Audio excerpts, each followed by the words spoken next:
당장 나가요. 여기서 뭐 하는 거예요? 냄새나. 진짜 민폐네. 꼴이 이게 뭐야? 여기가 은행인 줄 몰라. 당장 나가. 인천 항구 근처의 오래된 주택가.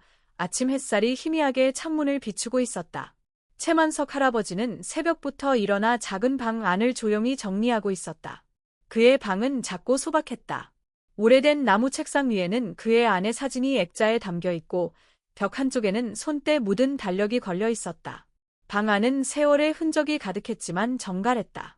그는 오늘 중요한 일을 하러 서울로 갈 준비를 하고 있었다. 할아버지는 낡은 갈색 코트를 꺼내어 조심스럽게 입었다. 코트의 단추 몇 개는 떨어져 있었지만 그는 여전히 이 옷을 아꼈다. 머리에는 회색 털모자를 썼고 신발은 오래되어 약간 해져 있었다. 그렇지만 그는 거울 앞에서 단정히 자신의 옷매무새를 다듬으며 미소 지었다. 오늘은 오랜만에 은행에 가는 날이었다. 그는 한참 동안 모아온 저축금을 인출해 어떤 큰일을 하려고 마음먹고 있었다. 그 일은 아무에게도 말하지 않았다. 아들 준서조차도 몰랐다. 최만석 할아버지는 조용히 집을 나섰다. 인천역으로 향하는 골목길을 천천히 걸으며 그는 마음속으로 서울 강남의 은행을 떠올렸다. 그곳은 그의 아들이 일하는 회사 본사 근처에 있었다. 아들의 회사, 대한금융그룹은 최근 언론에서도 자주 언급되는 대기업이었다. 그는 항상 아들이 자랑스러웠지만 아들의 바쁜 삶에 부담을 주고 싶지 않아 늘 조용히 지켜보기만 했다. 지하철 안은 출근길 사람들로 붐볐다. 다들 핸드폰을 보고 있거나 조용히 고개를 숙이고 있었다. 할아버지는 그런 분위기에 조금 위축되었지만 자신만의 목표가 있었기에 흔들리지 않았다. 그의 손에는 낡은 가죽 지갑과 함께 ATM 카드가 쥐어져 있었다. 지갑 속에는 구겨진 메모지가 들어 있었다. 메모지에는 하늘빛 어린이재단, 병원 기부, 급식 지원 등 할아버지가 하고자 했던 일들이 빼곡히 적혀 있었다. 서울 강남역에 도착했을 때 그는 잠시 주변을 둘러보았다. 고층 빌딩, 반짝이는 간판들, 빠르게 움직이는 사람들. 인천과는 전혀 다른 세상이었다. 그는 긴장을 숨기며 은행이 위치한 빌딩 쪽으로 발걸음을 옮겼다. 은행 건물은 유리로 반짝였고 입구에는 보안요원이 정자세로 서 있었다. 할아버지는 작게 인사하며 안으로 들어갔다. 내부는 넓고 조용했다. 사람들은 각자의 창고 앞에서 거래를 하고 있었고 대기 의자에는 정장을 입은 고객들이 앉아 있었다. 할아버지는 잠시 머뭇거리다가 번호표를 뽑고 빈 자리에 앉았다. 그의 번호가 불리기까지 몇 분이 걸렸다. 창구에서 이름이 불리자 그는 천천히 일어나 ATM 카드를 조심스럽게 꺼내며 직원에게 다가갔다. 안녕하세요. 큰 금액을 인출하고 싶습니다. 직원은 할아버지의 옷차림을 흘끗 보더니 형식적인 미소를 지으며 말했다. 신분증 제시해 주시겠습니까? 할아버지는 당황한 듯 주머니를 뒤졌다. 왼쪽, 오른쪽, 안쪽 모두 확인했지만 주민등록증이 보이지 않았다. 그제서야 그는 집을 나서기 전 지갑만 들고 나온 것을 깨달았다. 아, 미안합니다. 깜빡하고 신분증을 두고 나왔네요. 직원의 미소는 사라졌고 목소리도 차가워졌다. 죄송합니다.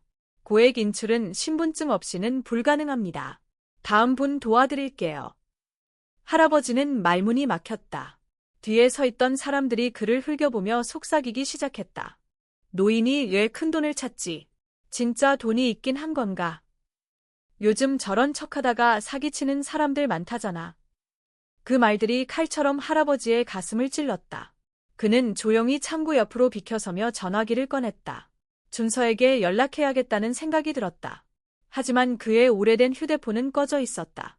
배터리가 완전히 나가 있었다. 할아버지는 주변 사람들에게 조심스럽게 말을 걸었다. 죄송합니다만 혹시 전화기 좀 빌릴 수 있을까요? 그러나 모두 고개를 돌리거나 바쁘다는 말만 남기고 지나갔다. 마치 그는 그곳에 존재하지 않는 사람처럼 취급받았다. 그 순간 그는 자신이 이 사회에서 점점 투명해지고 있다는 사실을 뼈저리게 느꼈다. 거대한 도시 속, 반짝이는 건물 속, 아무도 그를 기억하지 않는다는 듯한 공허함이 그를 덮쳤다. 은행 안의 시계는 조용히 흘러가고 있었지만 할아버지의 시간은 멈춰 있는 듯했다. 제2부 강남의 그림자 속에서 최만석 할아버지는 여전히 창구 옆에 서 있었다. 손에는 쓸모없는 ATM 카드만 쥐어져 있었고 주머니 속 휴대폰은 꺼진 상태였다. 그는 다시 주머니를 더듬어 보았지만 그 어디에도 주민등록증은 없었다. 그의 표정은 점점 어두워졌다. 이 은행까지 오기 위해 몇 시간이나 걸렸고 모든 준비를 했다고 생각했지만 결국 가장 중요한 것을 잊고 만 것이다. 그의 눈앞에서는 여전히 고객들이 자연스럽게 거래를 이어가고 있었다. 대부분이 젊거나 중년의 깔끔한 정장을 입은 사람들이었다. 그들은 누군가를 기다리는 듯 스마트폰을 보며 시간을 보내고 있었고 다른 창구에서는 비서와 함께 온 듯한 사람이 사업 관련 상담을 받고 있었다. 할아버지는 주변을 조심스레 둘러보며 다시 한번 사람들에게 도움을 요청해 볼까 고민했다. 하지만 방금 전 거절당한 차가운 반응이 그의 발걸음을 무겁게 만들었다.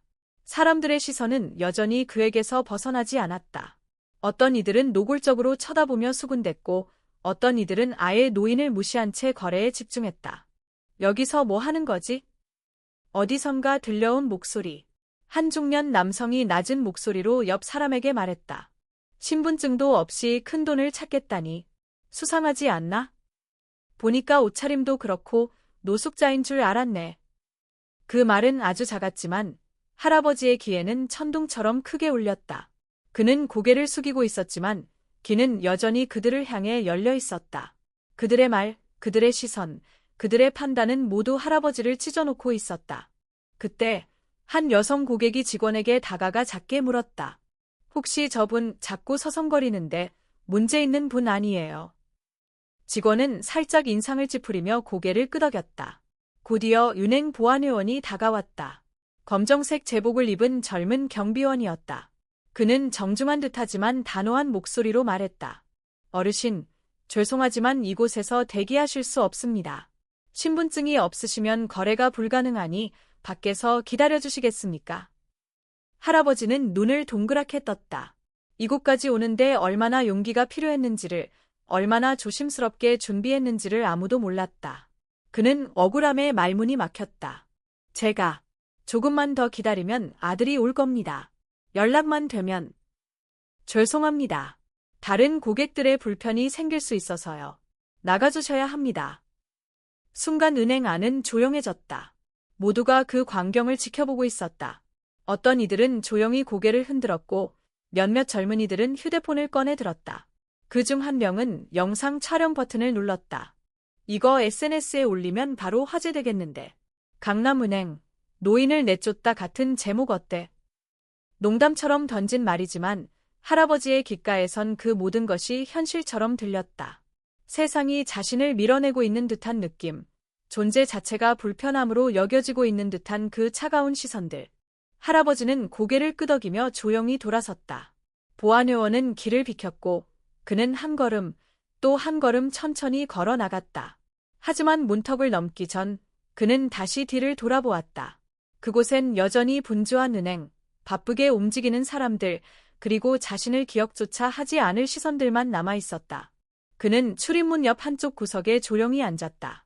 이대로 돌아가야 할까, 다시 인천까지 몇 시간을 들여서. 그는 자신의 무릎 위에 ATM 카드를 내려놓고 한참을 바라보았다. 그 순간 한 여자 목소리가 들렸다. 부드럽고 조심스러운 말투였다. 할아버지, 괜찮으세요? 그는 고개를 들어 목소리의 주인을 바라보았다. 검은 머리를 가지런히 묶은 젊은 여성이 그의 앞에 서 있었다. 흰 셔츠와 남색 가디건, 베이지색 코트를 걸친 단정한 차림이었다. 그녀는 손에 책과 서류가 담긴 가방을 들고 있었고 목에는 학생증이 걸려 있었다. 그녀의 이름표에는 윤혜인이라고 적혀 있었다. 제가 도와드릴까요? 그녀의 목소리는 조용했지만 진심이 담겨 있었다. 할아버지는 잠시 말없이 그녀를 바라보다가 고개를 끄덕였다. 전화기를 빌릴 수 있을까요? 아들한테 연락해야 하는데 제 건 배터리가 다 나갔어요. 혜인은 아무 말 없이 자신의 스마트폰을 꺼내 건넸다. 할아버지는 떨리는 손으로 번호를 누르려 했지만 손가락이 잘 따라주지 않았다. 세 자리까지만 누르고는 멈췄다. 기억이 잘 안 나네요. 괜찮아요. 혹시 어디 사시는지, 아드님의 이름이 뭔지 알려주실 수 있어요. 제가 도와드릴게요. 혜인은 조심스럽게 앉으며 눈을 맞췄다. 그녀의 눈에는 판단도, 거리낌도 없었다. 오직 관심과 따뜻함만 있었다. 할아버지는 마음속에 켜져 있던 작은 희망의 불씨를 느꼈다.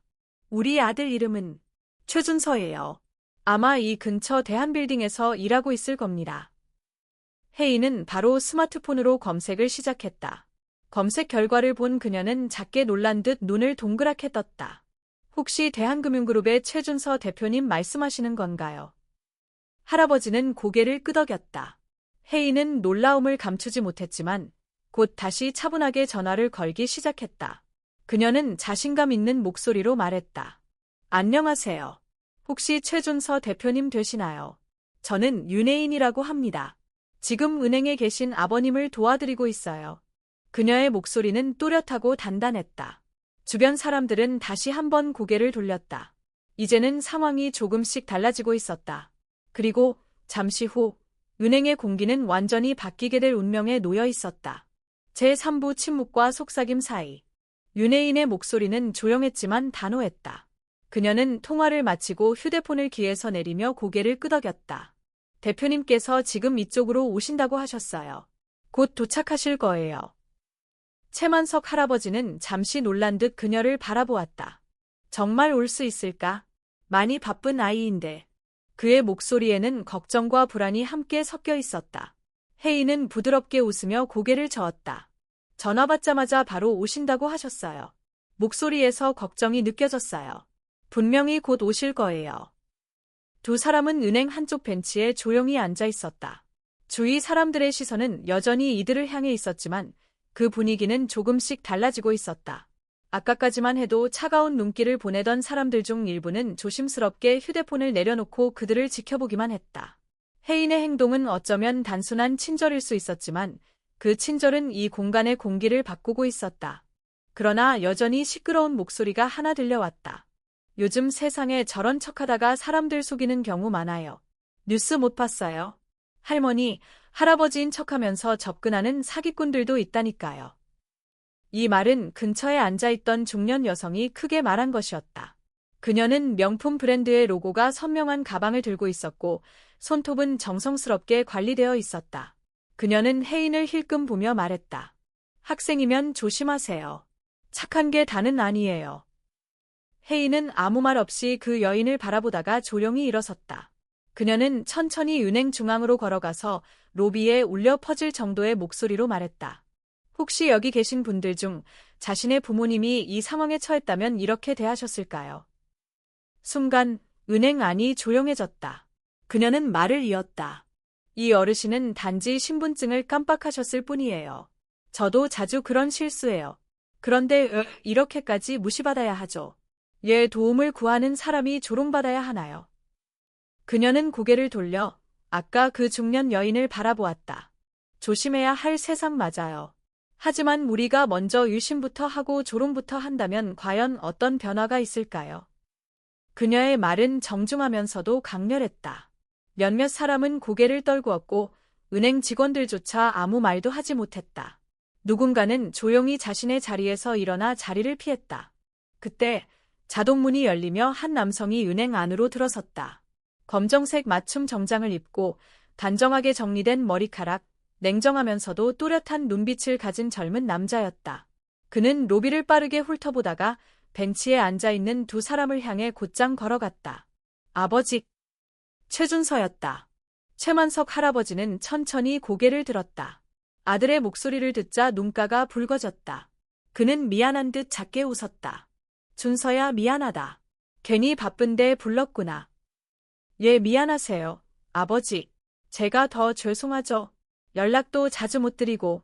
최준서는 곧바로 아버지 옆에 앉아 그의 손을 잡았다. 그러고는 곧장 일어나 로비 중앙으로 향했다. 그가 말문을 열자 은행 안의 모든 시선이 그에게 향했다. 여러분, 저는 대한금융그룹의 대표 최준서입니다. 그리고 이분은 제 아버지이십니다. 오늘 여기 오신 이유는 개인적인 일이 아닙니다. 사람들은 웅성거리기 시작했다.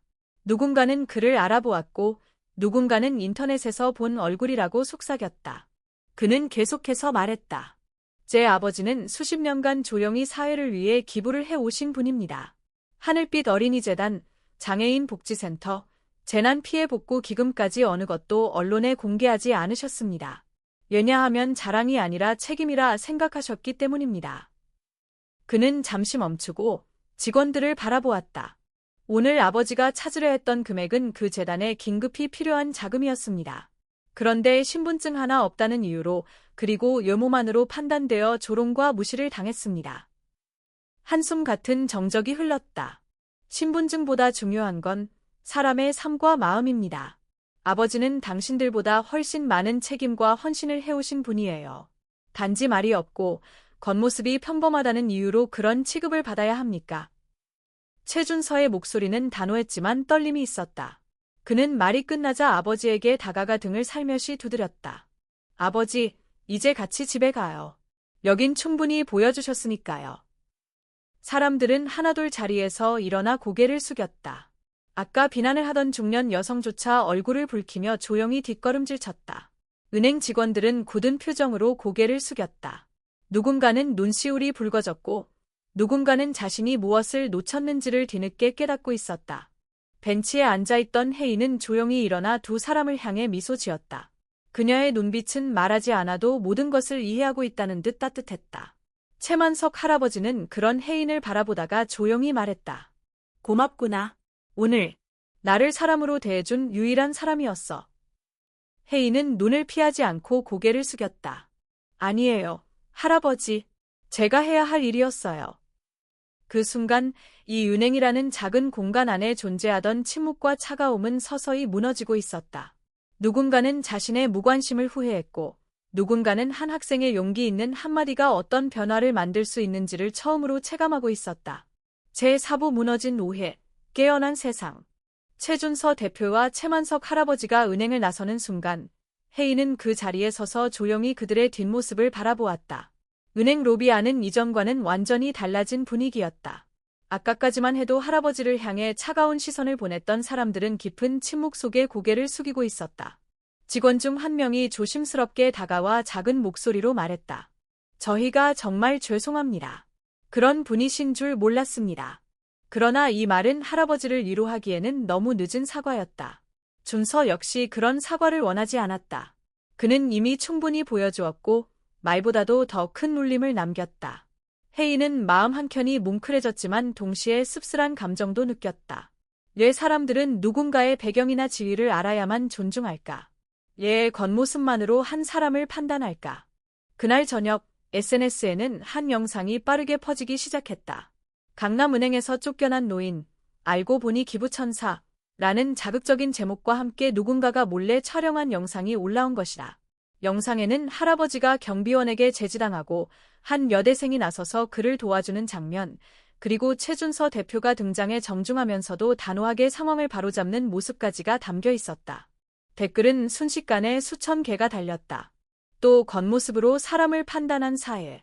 저 여학생 누구지? 진짜 멋있다. 요즘 시대에 보기 드문 용기다. 그 노인분 알고 보니 엄청난 자산가의 기부천사였대. 근데 신분증 없으면 절차상 어쩔 수 없는 거 아님. 은행 직원들도 할 만큼 한 거지. 그래도 태도는 너무 무례했어. 손님 대하는 방식이 아니었어. 온라인상에서는 격렬한 논쟁이 벌어졌다. 어떤 사람들은 은행의 태도에 분노했고 어떤 사람들은 할아버지가 아무리 좋은 사람이어도 신분증 없는 건 문제라고 지적했다. 그러나 다수는 결국 한 가지 공감에 도달했다. 우리는 너무 쉽게, 너무 빠르게 사람을 판단한다. 그 다음 날 아침, 방송사들은 이 사건을 주요 뉴스로 다루기 시작했다. 노숙자로 오해받은 기부자, 겸손한 아버지와 당당한 아들, 여대생의 용기 있는 한마디라는 키워드가 포털 사이트 실시간 검색어 상위권을 차지했다. 대한금융그룹은 공식 입장을 발표했다. 최만석 어르신은 수십 년간 사회복지 활동에 헌신하신 분이며 본 그룹의 설립자이자 명예회장입니다. 이번 일을 통해 우리가 잊고 있었던 인간 존엄성과 공동체의 책임에 대해 다시 한번 성찰하게 되었습니다. 윤혜인은 갑작스럽게 자신이 인터넷의 중심에 있다는 사실을 알게 되었다. 그녀의 SNS 계정은 팔로워 수가 폭증했고 언론 인터뷰 요청이 끊이지 않았다. 그녀는 인터뷰 대부분을 정중히 거절했다. 조명을 받을 생각으로 행동한 것이 아니었기 때문이다. 며칠 후 그녀는 한 통의 전화를 받았다. 윤혜인 씨 맞으시죠? 저는 대한금융그룹 사회공헌팀의 이정훈 팀장입니다. 그녀는 당황한 채 대답했다. 네, 맞습니다. 무슨 일이시죠? 최 대표님께서 직접 혜인 씨를 위한 인턴십 제안을 하셨습니다. 우리 재단 하늘빛재단에서 청년 리더십 프로그램을 운영 중인데 그 첫 번째 참가자로 혜인 씨를 초대하고 싶습니다. 그녀는 잠시 말을 잃었다. 그날 단지 인간으로서 당연하다고 생각했던 행동이 이런 결과를 낳을 줄은 상상도 못했다. 제가 자격이 있을지 모르겠어요. 팀장의 목소리는 확신에 차 있었다. 충분히 자격 있습니다. 혜인 씨의 용기와 따뜻함이야말로 이 시대에 가장 필요한 가치입니다. 우리가 추구하는 방향과도 완전히 일치하죠. 그녀는 전화를 끊고 한참 동안 창밖을 바라보았다. 바람이 조용히 창문을 흔들고 있었고 햇살이 그녀의 책상 위를 따뜻하게 비추고 있었다. 그날 이후로 그녀는 세상을 조금 다르게 바라보게 되었다. 그 사이 최만석 할아버지 역시 언론의 관심을 받았다. 하지만 그는 대부분의 인터뷰를 거절했다. 그는 단지 아들과 함께 조용히 식사를 하고 어린 시절의 사진을 꺼내어 보며 웃고 예전 친구들에게 전화를 걸어 안부를 묻는 평범한 일상으로 돌아갔다. 그러나 한 가지는 달라졌다. 그가 다녔던 은행에는 이제 안내 데스크 옆에 작은 문구가 새겨진 액자가 놓여 있었다. 겉모습만으로 사람을 판단하지 마세요. 당신의 배려는 누군가의 하루를 바꿀 수 있습니다. 그 문장을 쓴 사람은 혜인이었다. 그녀의 손글씨는 정갈하면서도 따뜻한 울림을 가지고 있었다. 직원들 모두가 그 문장을 읽으며 하루를 시작했다. 그리고 사람들은 조금씩, 아주 조금씩 더 주의 깊게 타인을 바라보게 되었다. 제5부 이름 모를 인연, 그리고 시작되는 길. 하늘빛재단 인턴십 제안은 윤혜인의 인생에서 처음으로 누군가가 그녀의 가치를 알아보고 건넨 진심 어린 초대였다. 그녀는 몇 날 며칠을 고민했다. 이 제안이 자신의 삶에 얼마나 큰 변화를 불러올지, 그리고 자신이 감당할 수 있을지를 생각했다. 하지만 마음 한켠에서는 이상하리만큼 선명한 감정이 자라고 있었다. 그것은 책임감이자 다시는 외면하지 않겠다는 다짐이었고, 동시에 자신도 누군가의 삶을 바꿀 수 있을지 모른다는 조심스러운 희망이었다. 며칠 뒤, 그녀는 조용히 대한금융그룹 사회공헌센터에 출근했다. 첫날 아침, 이정훈 팀장이 그녀를 맞이했다. 회의실에서의 첫인사 이후, 그는 그녀를 조용히 한 사무실로 데려갔다. 여기는 최만석 명예회장님의 개인 기록복권실입니다. 특별히 요청하셔서 혜인 씨가 정리와 관리 업무를 맡게 될 거예요. 그녀는 놀란 눈으로 팀장을 바라보았다. 할아버지께서요? 저를요? 네, 직접 말씀하셨어요. 그 아이는 사람의 마음을 제대로 보는 친구라고 하셨죠. 그날 오후, 혜인은 조심스럽게 보관실 문을 열었다. 안에는 오래된 서류, 사진, 편지, 그리고 낡은 공책들이 정리되어 있었다. 그것들은 모두 할아버지의 과거를 고스란히 담고 있었다. 재단 설립 초기의 기획안, 손글씨로 빼곡히 적힌 예산안, 그리고 기부를 요청하며 직접 보낸 편지들. 그녀는 한 장 한 장 넘길수록 숨을 죽였다. 그 모든 기록은 단지 숫자나 일정이 아닌 사람의 삶과 마음이 담긴 역사였다. 누군가는 이 사람을 단순히 재벌의 아버지로 기억할지 모르지만 그녀는 점점 더 깊이 그 사람의 본질을 이해하고 있었다. 며칠 뒤 최만석 할아버지는 보관실에 조용히 들어왔다. 혜인은 자리에서 벌떡 일어나 인사했다. 오셨어요, 할아버지. 그래, 조용히 들어왔지. 방해하고 싶지 않아서. 그는 느릿한 걸음으로 안쪽 책상에 다가가 그녀가 정리한 문서들을 천천히 살펴보았다. 깔끔한 분류, 정돈된 라벨, 주석까지 덧붙여진 자료들이 한눈에 들어왔다. 이야, 이렇게까지 정리해줄 줄은 몰랐네. 이 기록들 정말 귀하잖아요. 그냥 종이가 아니라 삶이니까요. 혜인의 대답에 할아버지는 천천히 고개를 끄덕였다. 내가 그렇게 말해주니 이 종이들도 갑자기 숨을 쉬는 것 같구나. 두 사람은 그날 보관실에서 오랜 시간 대화를 나누었다. 처음에는 조심스럽게 시작된 대화였지만 어느새 웃음과 해상이 오갔다. 할아버지는 어린 시절 가난했던 시절의 이야기, 한 끼를 나누기 위해 자신보다 더 가난한 사람과 식사를 나눈 일, 첫 기부를 하던 날의 떨림 등을 풀어놓았다. 나는 늘 생각했어. 누군가는 내 돈을 보고 나를 존경하겠지만 진짜 존경은 돈이 아니라 마음에서 시작된다고. 혜인은 조용히 듣고 있었다. 말없이 고개를 끄덕이며 그의 말 하나하나를 마음에 새겼다. 그날 은행에서 내가 나를 처음 봤을 때 왜 다가왔니? 그 질문에 혜인은 잠시 고민하다가 대답했다. 그냥 할아버지의 눈빛이 너무 외로워 보여서요. 아무도 그 눈을 안 봐주는 것 같았거든요. 할아버지는 미소 지었다. 맞아. 난 그날 세상에서 혼자인 기분이었지. 그런데 내가 나를 사람으로 대해줬어. 그게 전부야. 그날 이후 두 사람의 관계는 단순한 재단 인턴과 명예회장이 아니었다. 그들은 삶의 두 시기를 살아가는 두 사람으로서 서로를 이해하고 존중했다.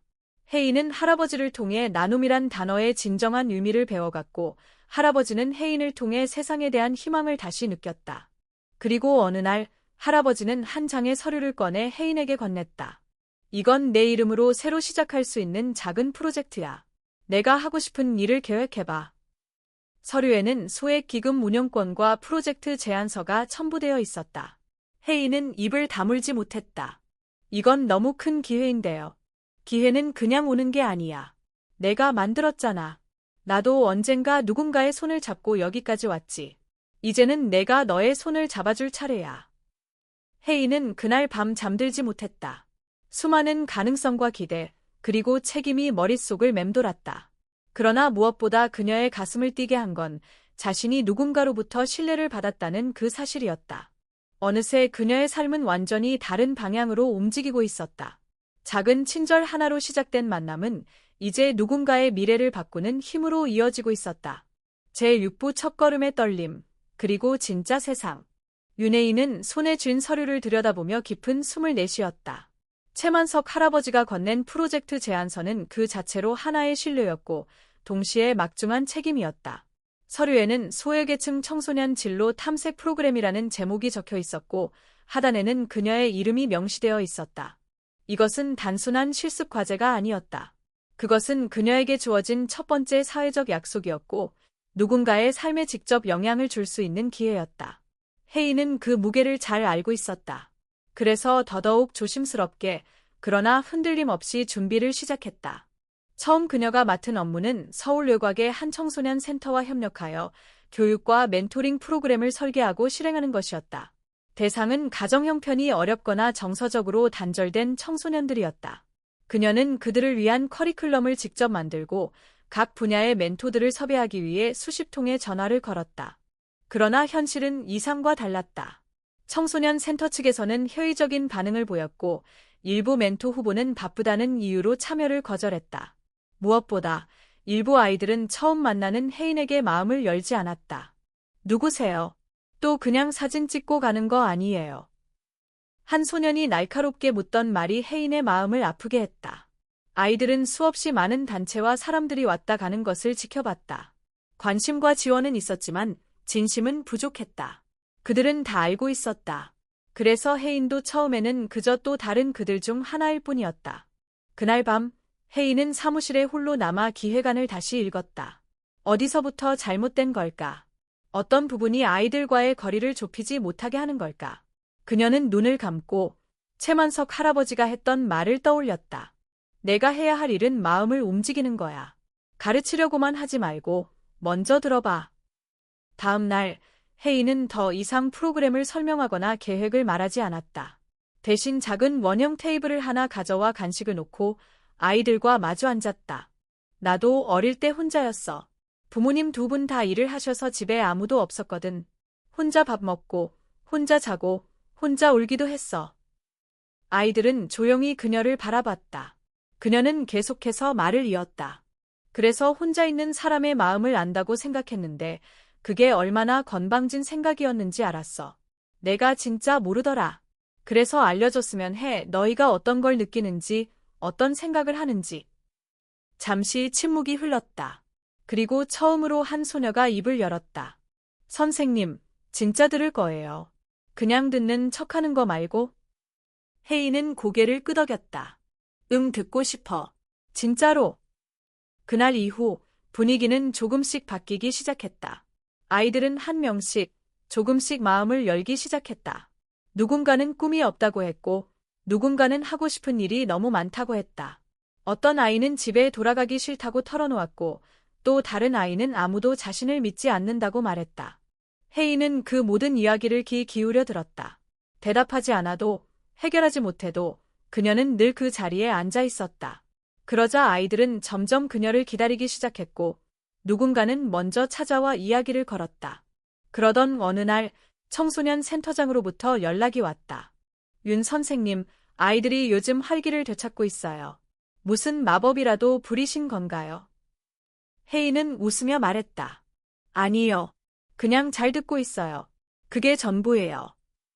프로그램의 두 번째 단계로 그녀는 멘토링 강연회를 준비했다. 이번에는 실패하지 않기 위해 직접 현장에 찾아가 멘토 후보자들을 설득했다. 사회복지사, 청년 창업가, 전문직 종사자들까지 모두 그녀의 진심에 감동했고 결국 10명이 넘는 멘토단이 모였다. 행사 당일 아이들은 생전 처음 보는 눈빛으로 사람들을 바라보았다. 어떤 아이는 질문지를 손에 꼭 쥐고 있었고 어떤 아이는 수줍게 손을 들고 말을 걸었다.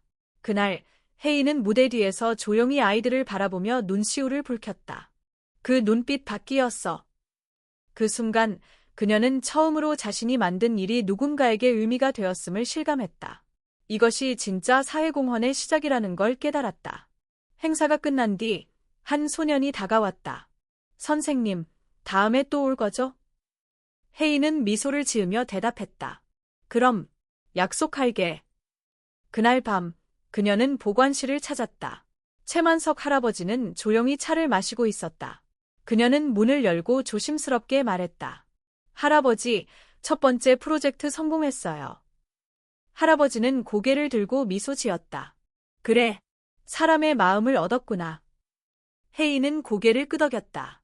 이제 진짜 시작이라는 것도 알았어요. 그래서 두 번째 프로젝트는 더 크게 하고 싶어요. 할아버지는 잔을 내려놓고 천천히 말했다. 그럼 더 많이 듣고 더 많이 배워야겠구나. 세상이 널 기다리고 있어. 혜인은 마음 깊이 그 말을 새겼다. 이제 그녀는 단순한 대학생이 아니었다. 누군가의 손을 잡아주는 사람, 어둠 속에서 길을 비춰주는 작은 빛이 되어가고 있었다. 제7부 빛이 비추는 곳엔 그림자도 함께 온다. 윤혜인의 첫 번째 프로젝트는 예상보다 훨씬 큰 반향을 일으켰다. 청소년 센터 내부의 변화는 빠르게 퍼졌고 참여했던 아이들의 학교와 가족들로부터 감사의 편지들이 도착했다. 일부 청소년은 자발적으로 센터에 다시 방문해 상담을 신청했고 그동안 단절되었던 학업에 다시 관심을 보이기 시작했다. 하늘빛재단 내부에서도 이 프로그램은 청년 주도의 사회기획으로 평가받으며 큰 주목을 받았다. 재단 홈페이지에는 이 프로젝트에 대한 후속 기사와 사진이 실렸고 몇몇 언론사는 혜인에게 인터뷰 요청을 보내왔다. 평범한 대학생이었던 그녀의 이름은 이제 인터넷 기사 제목에도 오르기 시작했다. 이 시대의 진짜 리더, 윤혜인. 경청에서 출발한 혁신, 23세 청년 활동가의 이야기. 혜인은 처음엔 그 모든 주목이 낯설었다. 그녀는 단지 사람의 말에 귀 기울이는 것에서 출발했을 뿐이었다. 하지만 언론은 그것을 새로운 청년 리더십의 상징으로 만들고 있었고 그녀의 사진은 재단 홍보지와 소셜미디어 곳곳에 퍼지기 시작했다. 사람들의 관심은 곧 그녀의 주변까지 영향을 미쳤다. 학교에서는 교수들이 직접 연락해 축하를 전했고 학과 사무실에서는 학과 대표로 여부 포럼에 참가해달라는 요청도 왔다. 같은 반 친구들은 놀라워했지만 일부는 서서히 거리감을 두기 시작했다. 혜인이 요즘 좀 달라졌지 않아? 너무 잘 나가니까. 솔직히 운도 좋았지. 그냥 은행에서 우연히 그런 상황을 마주한 거잖아. 처음에는 귓가에 스쳐 지나가는 소리였지만 점점 그녀의 마음 한켠을 무겁게 만들었다. 그녀가 하는 일의 의미가 누군가에게는 그저 운이나 우연으로 비춰지고 있다는 사실이 서글펐다. 하지만 진짜 위기는 그보다 더 깊은 곳에서 시작되었다. 한 온라인 커뮤니티에 익명의 글이 올라왔다. 윤혜인, 하늘빛재단의 홍보용 인물일 뿐임.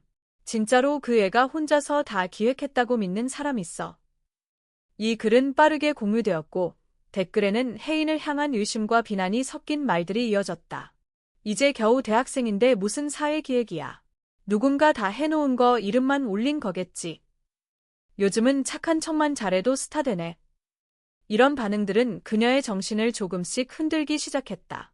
특히 자신이 진심을 다해 준비하고 밤을 새워 아이들과 마주하며 만든 결과가 누군가의 키보드 앞조롱 한마디에 무너질 수도 있다는 현실이 잔인하게 느껴졌다. 하루는 그녀가 하늘빛재단 사무실에 들어서자마자 이정훈 팀장이 다가왔다. 혜인 씨, 괜찮아요. 그녀는 억지 미소를 지으며 대답했다. 괜찮아요. 그냥 인터넷에 조금 시끄러워졌을 뿐이죠. 대표님이 기사 내려달라고 요청하셨습니다. 지금은 조용히 준비하는 시간으로 바꾸자는 쪽이에요. 혜인은 고개를 끄덕였지만 마음속에는 복잡한 감정이 일렁였다. 자신이 빛을 발하는 순간 동시에 그림자도 길어졌다는 것을 처음으로 체감하고 있었다. 그날 밤 그녀는 오랜만에 최만석 할아버지를 찾아갔다. 보관실에는 은은한 조명이 켜져 있었고 할아버지는 조용히 기록들을 정리하고 있었다. 할아버지, 저 혹시 너무 앞서갔던 걸까요? 그녀의 질문에 할아버지는 손을 멈추고 그녀를 바라보았다. 무슨 일이 있었니? 혜인은 조용히 앉아 최근의 일들을 하나씩 이야기했다. 사람들의 기대, 질투, 오해, 그리고 자신도 모르게 느끼는 자만과 흔들림까지. 그 모든 것을 조심스럽게 털어놓았다. 할아버지는 말없이 들었다. 어떤 판단도 하지 않고 그저 온전히 그녀의 이야기를 받아주었다. 그것이 혜인에게는 가장 큰 위로였다. 빛이 비추면 그림자가 생기기 마련이지. 중요한 건 그 그림자와 어떻게 함께 살아가느냐야. 그는 천천히 찻잔을 그녀 앞에 밀어주며 덧붙였다. 넌 아직도 듣고 있잖니. 사람들의 말, 아이들의 말, 그리고 내 마음의 말까지. 그걸 멈추지 않는 한 넌 내 길을 가는 거야. 혜인은 그 말에 눈물이 맺혔다. 누구보다 자신의 내면을 솔직히 들여다보고 흔들리더라도 다시 중심을 찾으려고 애쓰는 자신이 조금은 자랑스러웠다. 며칠 후 그녀는 재단 내부 회의에서 새로운 제안을 내놓았다. 이전보다 더 조용하지만 더 단단한 목소리로 말했다. 다음 프로젝트는 조용히 시작하고 싶어요. 기사도 홍보도 없이 참여하는 사람들과 저만 아는 방식으로요. 그 제안은 놀라웠지만 누구도 반대하지 않았다. 그녀의 진심은 이미 충분히 증명되었고 오히려 더 깊은 신뢰를 얻는 계기가 되었다. 그녀는 다시 원점으로 돌아가고 있었다. 환호도 비난도 내려놓고 다시 사람의 눈을 마주 보는 곳으로. 그곳에서 그녀는 여전히 배우고 있었고 여전히 성장하고 있었다. 제8부 선택의 기로, 그리고 지켜야 할 것. 윤혜인은 조용한 방식으로 두 번째 프로젝트를 준비하고 있었다. 홍보도 하지 않고 언론에도 알리지 않았다. 참여하는 아이들과 멘토들, 그리고 현장의 관계자들만 알고 있는 소규모 프로그램이었다. 그녀는 다시 사람의 표정을 가까이에서 보며 숨소리를 들으며 말과 말 사이의 진심을 느끼는 방식으로 일하고 있었다. 그녀는 매일 출근 전에 노트에 한 줄씩 썼다. 오늘은 내가 얼마나 진심이었는가. 그러던 어느 날 재단 내부에서 예상치 못한 제안이 들어왔다. 한 대기업과의 협력 프로젝트였다. 그 기업은 막대한 예산을 투자해 전국 규모의 청소년 진로 프로그램을 운영하고자 했고 그 중심에 하늘빛재단과 윤혜인의 이름을 내세우고자 했다. 대외적으로는 재단이 총괄하는 형태고 혜인 씨가 기획 리더로 공식적으로 참여하게 될 거예요. 이정훈 팀장이 전한 말이었다. 혜인은 처음에는 말없이 서류를 바라보았다. 숫자는 거대했고 스폰서 기업의 이름은 누구나 아는 브랜드였다. 이 프로젝트가 성공하면 수많은 아이들에게 도움이 될 것은 분명했다. 그러나 혜인은 서류를 넘기던 중 한 항목에서 멈췄다. 교육 과정 중 일부는 후원사의 제품 홍보 활동과 연계됨. 그녀는 고개를 들고 물었다. 이게 무슨 뜻이에요? 제품 홍보야? 이정훈 팀장은 약간 난처한 표정을 지었다. 사실 그쪽에서는 청소년 대상의 브랜드 이미지 제고를 원하고 있어요. 워크북이나 강연 자료에 로고를 삽입한다든가 체험 시간에 자사 제품을 활용하는 방식이죠. 실질적인 해가 되는 건 아니고 다들 그렇게 해요. 아이들을 대상으로 한 교육 프로그램인데 기업 이미지 홍보가 섞여도 괜찮은 건가요? 그녀의 목소리는 조용했지만 단단했다. 혜인은 잠시 정적에 빠졌다. 이 제안을 받아들인다면 혜인은 다시 한번 언론의 주목을 받게 될 것이고 영향력 있는 청년 활동가로서 입지를 공고히 할 수 있었다. 더불어 수천 명의 아이들이 이 프로그램을 통해 진로 탐색의 기회를 얻을 수 있었다. 그러나 거기엔 분명히 거래가 포함되어 있었다. 그리고 그 거래의 대상은 어린이들과 청소년들이었다. 그날 밤, 혜인은 잠을 이루지 못했다. 그녀는 과연 어디까지 타협할 수 있을까? 어떤 선택이 진짜 도움이 될까? 반복해서 자신에게 물었다. 그녀는 프로젝트를 통해 더 많은 아이들을 돕고 싶었다. 하지만 그 방식이 기업의 마케팅 도구가 되는 것이라면 과연 그것을 정의로운 일이라 부를 수 있을까? 다음 날, 혜인은 다시 보관실을 찾았다. 최만석 할아버지는 그녀를 보자마자 표정을 일궈냈다. 무슨 고민이니? 그녀는 대답 대신 계약서를 내밀었다. 할아버지는 꼼꼼히 문서를 읽고 난 뒤 조용히 찻잔을 내려놓았다. 이건 기회이자 함정이겠구나. 혜인은 고개를 끄덕였다. 전 아이들을 도와주고 싶어요. 더 넓게, 더 많이. 그런데 이 방식은 뭔가 불편해요. 그들이 소비자가 되어야 하는 구조. 그게. 할아버지는 한참을 말없이 그녀를 바라보다가 천천히 입을 열었다. 나는 내가 누구의 말을 따르든 상관없어. 중요한 건 내가 내 마음을 따르는가야. 하지만 할아버지, 너무 많은 게 걸려 있어요. 이걸 거절하면 제가 쌓아온 것도 무너질 수 있고, 그렇다면 내가 쌓은 건 진짜가 아니었을 수도 있어. 그 말은 단호했지만 따뜻했다. 할아버지는 의자를 당겨 앉으며 말했다. 세상은 늘 말해. 더 큰 영향력을 위해선 조금의 타협은 필요하다고. 나도 그런 말 많이 들었지. 그리고 몇 번은 그렇게 했어. 그때마다 마음 한 구석이 허전했단다. 혜인은 숨을 들이쉬었다. 그녀는 그 말 속에서 지금까지 자신이 흔들리지 않고 지켜온 처음을 떠올렸다. 은행에서 만난 한 노인의 눈빛, 그날 자신이 건넨 휴대폰 한 대, 그저 앉아 들어주었던 아이들의 이야기들. 그녀는 조용히 입을 열었다. 할아버지, 저 거절할게요. 이 제안, 저답지 않아요. 할아버지는 미소 지었다. 그래, 그게 너야. 며칠 뒤, 재단은 협력 제안을 정중히 거절했다. 이정훈 팀장은 공식 회신서에 이렇게 적었다. 하늘빛재단은 수혜자 중심의 가치를 지키기 위해 모든 교육 과정에 있어 상업적 개입을 배제합니다.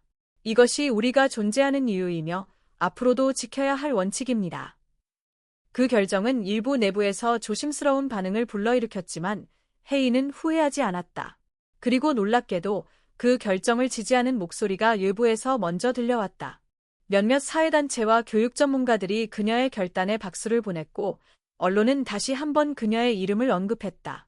타협 대신 원칙을 택한 청년 활동가 윤혜인. 그녀는 다시 주목받았지만 이번에는 이전과는 다른 무게였다. 더 이상 우연의 주인공이 아닌 스스로 선택하고 책임지는 리더로서 사람들 앞에 섰다. 제9부 조용한 작별, 남겨진 마음. 초겨울의 서울은 차가운 바람 속에서도 어딘가 맑았다. 윤혜인은 그날 아침 일찍 재단으로 향했다. 몇 주간 계속된 후속 프로젝트 준비로 정신없이 바빴지만 마음은 이상하리만큼 가라앉아 있었다. 그녀는 며칠 전부터 느낄 수 있었다. 무언가가 조용히, 천천히 변하고 있다는 걸. 이정훈 팀장이 그녀를 불렀다. 혜인 씨, 혹시 오늘 시간 괜찮아요? 명예회장님께서 보관실 대신 자택으로 오라고 하셨어요. 그녀는 순간 고개를 갸웃했지만 곧 아무 말 없이 고개를 끄덕였다. 최만석 할아버지의 자택은 강북의 오래된 단독주택이었다. 외관은 평범했지만 안으로 들어서자 따뜻한 햇살과 나무 향기가 방 안을 가득 채우고 있었다. 책장이 벽면을 따라 꽉 차 있었고 탁자 위에는 익숙한 찻잔과 노란색 손글씨 메모지가 놓여 있었다. 거실 한쪽에 앉아있던 최만석은 이전보다 훨씬 말라 있었다. 그녀는 직감적으로 그의 상태가 좋지 않다는 것을 느꼈다. 할아버지, 왔구나. 미안하구나. 이런 모습 보여서. 혜인은 조용히 그의 맞은편에 앉았다. 할아버지는 잠시 숨을 고르더니 익숙한 말투로 말을 이었다. 요즘 들어 몸이 좀 무거워졌어. 나이 탓도 있지만 이젠 조금 내려놓을 때가 온 것 같아. 그 말은 평범했지만 혜인의 마음을 묵직하게 때렸다. 재단은 내가 이어줬으면 해. 그녀는 놀라서 고개를 들었다. 할아버지, 저는 아직 어리다고 생각하니. 그는 웃음 짓다가 살짝 거울하며 말을 이었다. 나도 내 나이에 첫 기부를 했단다.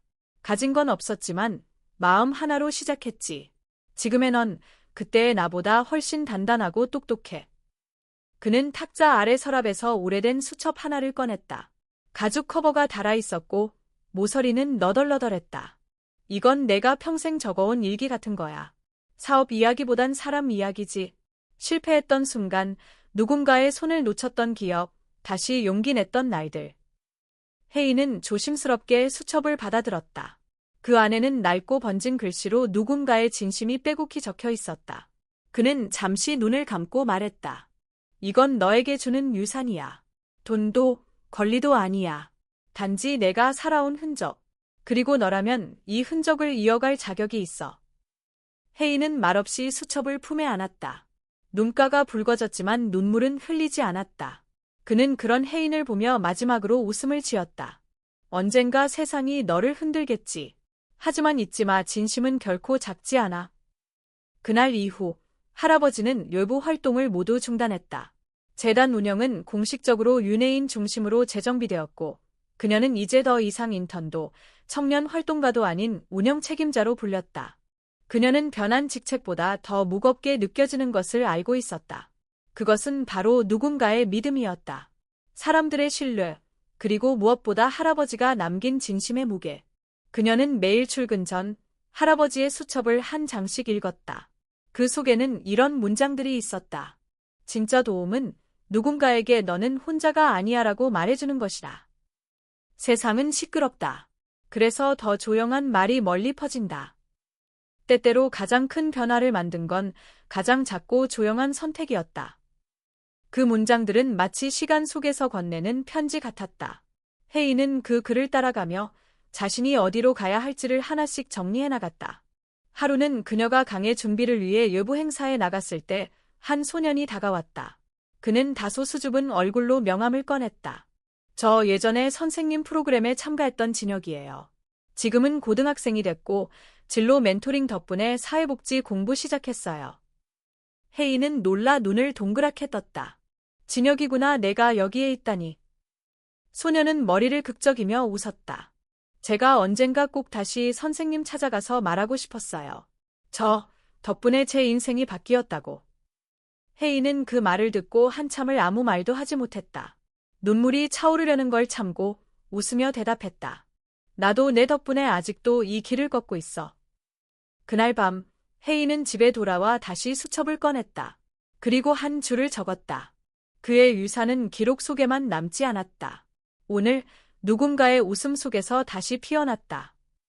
제10부 이어지는 길, 그리고 다음 세대를 향하여. 몇 개월이 흘렀다. 계절은 다시 봄으로 향했고 도시의 공기에도 어딘가 희망이 섞여 있었다. 윤혜인은 여전히 바빴다. 새로운 청소년 프로젝트, 다문화 가정을 위한 언어 교류 프로그램, 소외 지역의 진로 캠프까지 그녀의 하루는 언제나 사람들 사이에서 시작되고 그들 곁에서 마무리되었다. 그녀는 이제 하늘빛 재단의 공식적인 운영 책임자였다. 그러나 누구보다 잘 알고 있었다.